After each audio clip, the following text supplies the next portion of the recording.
Bonjour à tous et bienvenue pour cette nouvelle vidéo. Aujourd'hui, je vais vous présenter une review, mais une review pas comme les autres, car je vais vous montrer plusieurs jeux.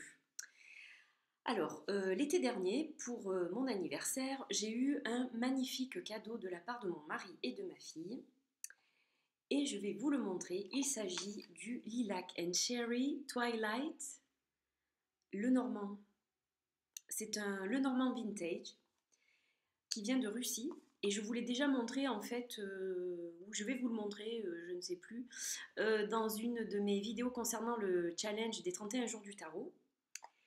Donc j'avais tout simplement flashé pour ce Lenormand. J'avais laissé tomber le Normand depuis relativement longtemps. Et en fait ça m'a un petit peu réconcilié avec le Normand et rapproché. Donc j'ai reçu dans ce package un joli sac qui accompagnait cet oracle, qui reprend donc la carte du cavalier. Et ce jeu est très spécial, car en fait il est composé de deux jeux. Donc je vais vous les montrer tous les deux et je vais vous allez voir un comparatif comme ça.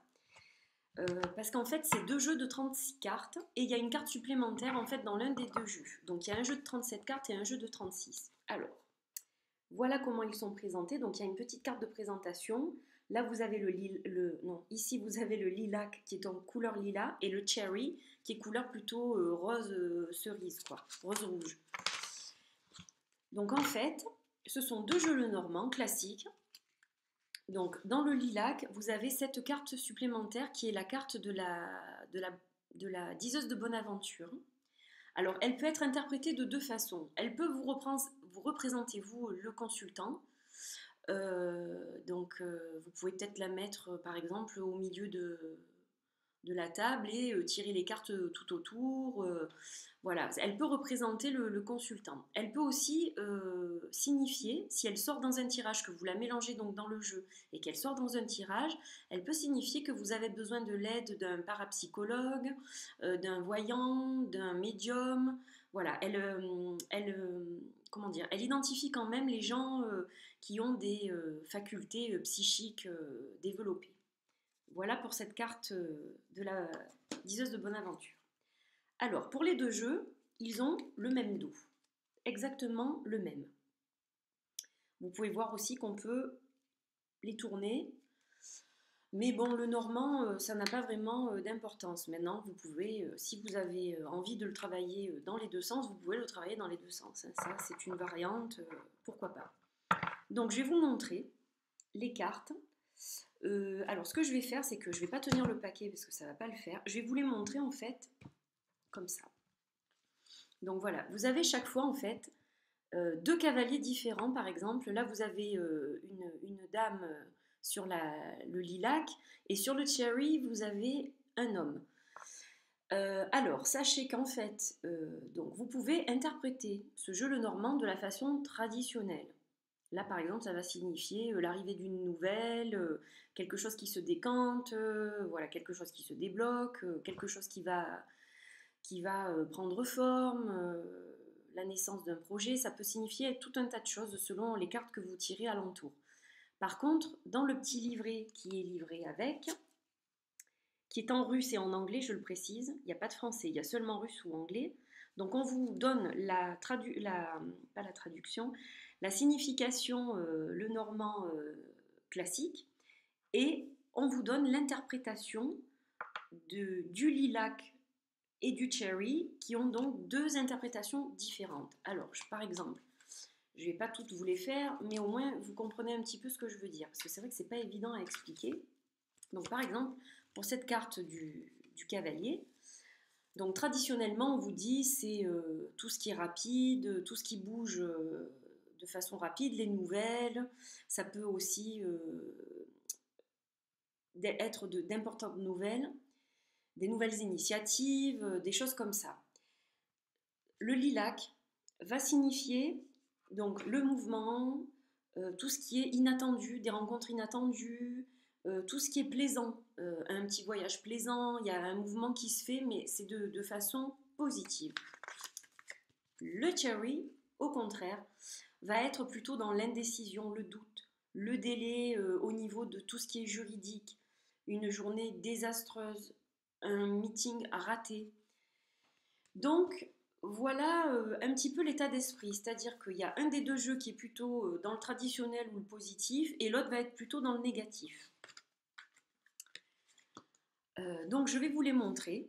Donc, la qualité des cartes est identique pour les deux jeux. Elle est très très bonne.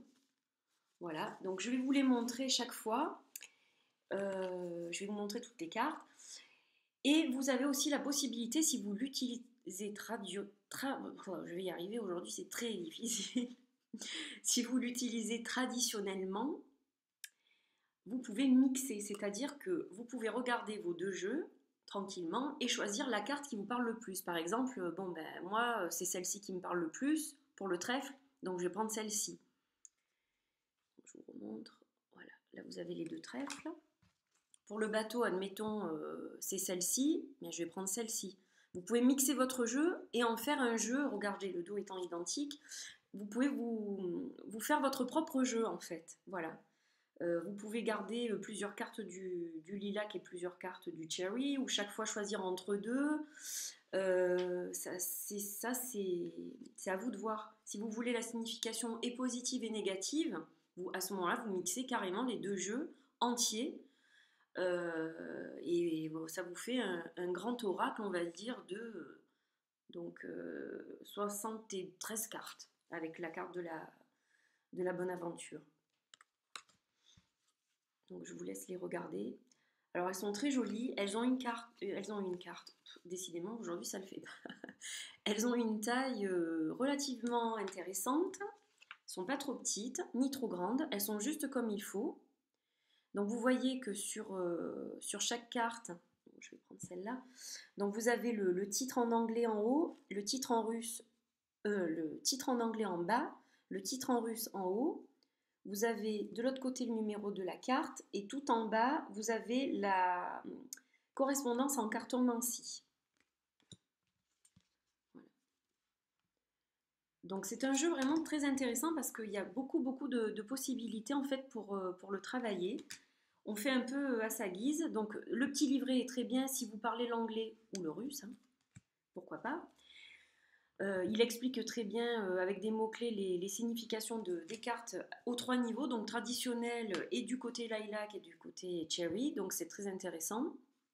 Je ne sais pas si je vous l'ai précisé, c'est une création de Berenica. Et le petit livret par contre a été... Alors là vous voyez, vous avez par exemple des choix d'oiseaux différents, donc moi je préfère les hiboux et les chouettes, donc je vais plutôt prendre celle-ci. Vous allez voir qu'au niveau des enfants aussi, vous avez le petit garçon, la petite fille. Si vous vous posez des questions sur et garçon et fille, eh bien à ce moment-là, vous gardez les deux. Au niveau du renard, vous voyez qu'il y en a un qui est dans un paysage enneigé, l'autre pas, par exemple.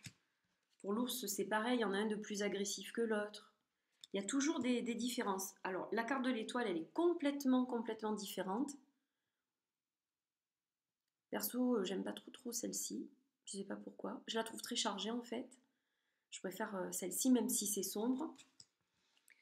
Donc cet oracle, il est vintage. Il reprend un petit peu l'imagerie populaire russe.